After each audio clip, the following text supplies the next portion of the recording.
So I just got off the phone with one of my clients, Carly, and she's down 20 pounds right now. Carly came to me, she's in her early 30s, and she was really struggling because she's a busy business professional. Her parents own a real estate development company.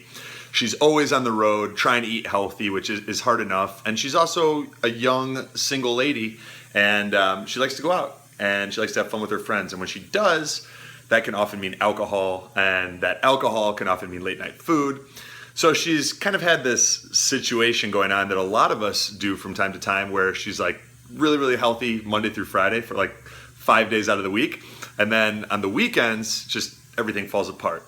And a lot of times we can get away with this when we're young. And but as you know, we go through our mid-20s, late 20s, early 30s, sometimes it doesn't, our bodies are not so forgiving. And these types of behaviors that we used to be able to get away with, we start noticing that our energy is a little bit lower, we start feeling our age, we start seeing some changes in our physical appearance, and that's kind of what Carly came to me looking for. So we were talking, and one of the things with, you're getting a little bit of the Chicago view there, all right, nice. So this is my apartment, by the way, if I'll give you guys the unofficial tour. We got the kitchen area here, everything's in a little bit of disarray, only because, if you can see, working on the biohacker's guide to upgraded energy and focus, and I've got books and all my research everywhere, so that's why it's a little bit messier than normal.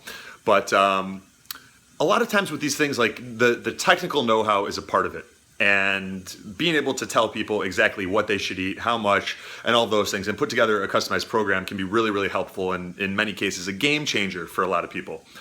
But what we also see is that it's not always the technical stuff that we need help with. You know, a lot of you guys know, eat more vegetables, of course. You know, it's a no-brainer.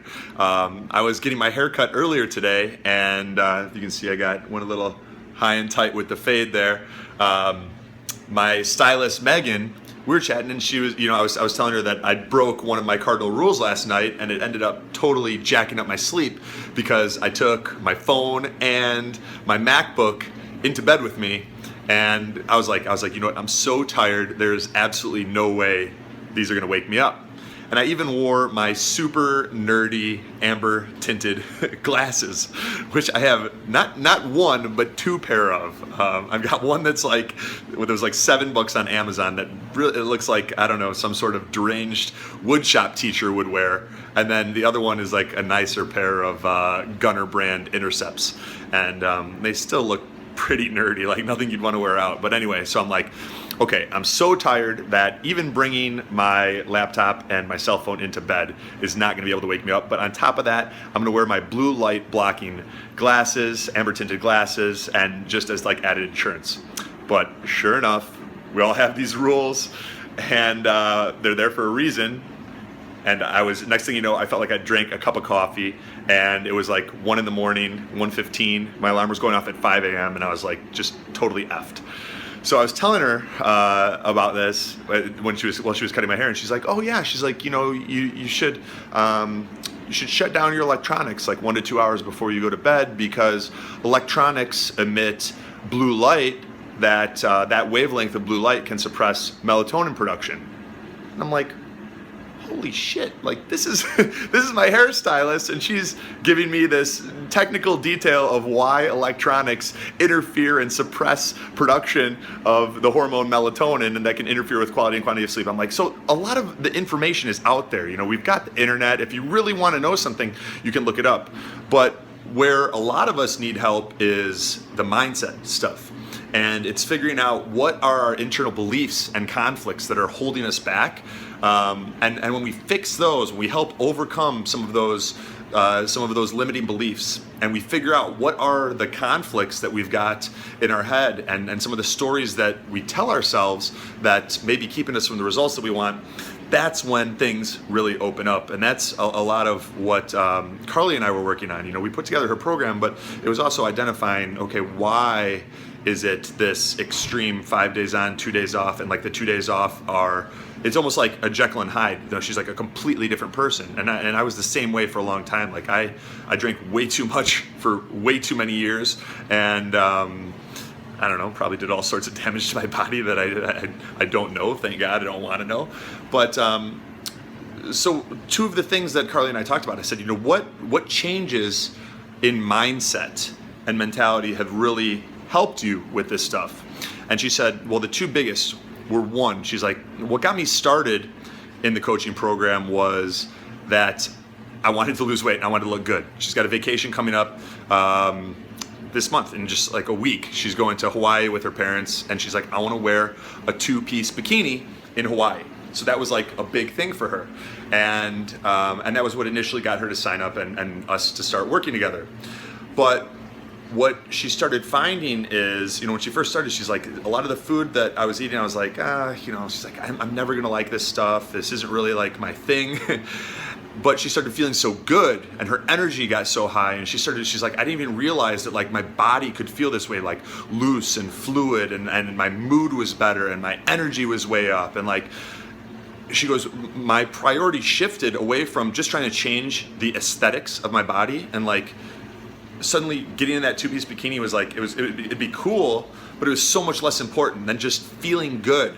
And like when I put my focus on energy and made like having high energy, lots of energy, be my primary focus, everything changed. And I started really thinking about like, is this food that I'm about to put in my body going to give me more energy or less energy? How is it going to impact the way that I feel? Is it gonna help me to perform better at work? Is it gonna help my mood? Is it gonna make me better in my relationships and all of that? So she's like, that was one big shift. So just a shift away from like the superficial aesthetics, which is still important. If you look at your body in the mirror and you like the way you look, you're gonna feel good. So it's all tied together. But usually the physical body composition changes are what get us into a program, but it is the energetic and like just trying, making feeling good your highest goal and highest purpose with everything that you do from a health perspective. That's what keeps you moving forward. And then the other thing was that Carly shared was that a lot of times she would go into these weekends and she'd be like, all right, I'm gonna go out for pizza. She goes, and this is gonna be the last time I eat pizza in my entire life, and then I'm done with it because it's making me fat. I don't feel good when I eat pizza. She's like, but I love it. So I'm gonna eat a whole bunch of pizza, and then I'm never gonna eat pizza again. So she would like binge on pizza. She'd have like 15 pieces of pizza, and then she would say like, she would justify it in her mind because she wasn't gonna ever have pizza again. Of course she's gonna have pizza again. Like we all know that's not realistic, but it was a story that she kept telling herself, and it kept perpetuating this behavior of like binging on these bad foods, but yet giving her an excuse to do so where she didn't feel so bad about it. And it allowed her to like continuously do it. Like, oh, this time it's different. This time I'm never gonna eat pizza again.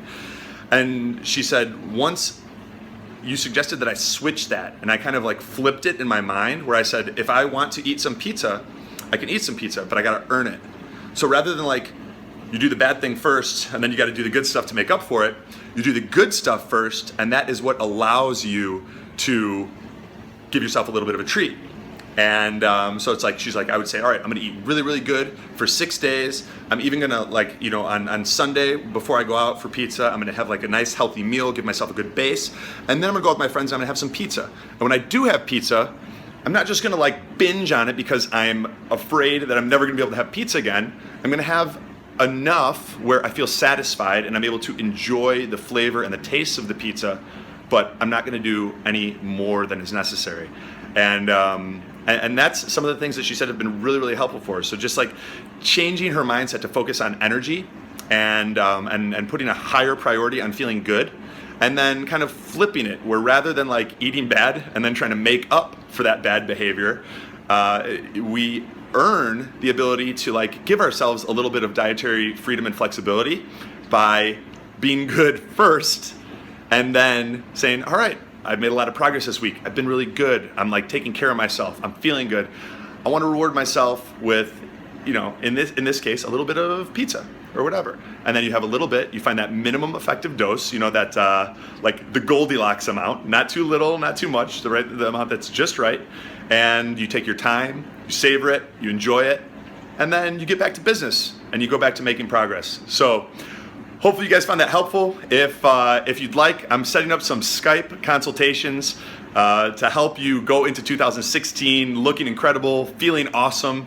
And if you'd like to jump on a Skype session, or if you don't have Skype, we can get on a phone call and just have a quick chat. I'd love to learn a little bit more about you. We can talk and see if the coaching program is a fit.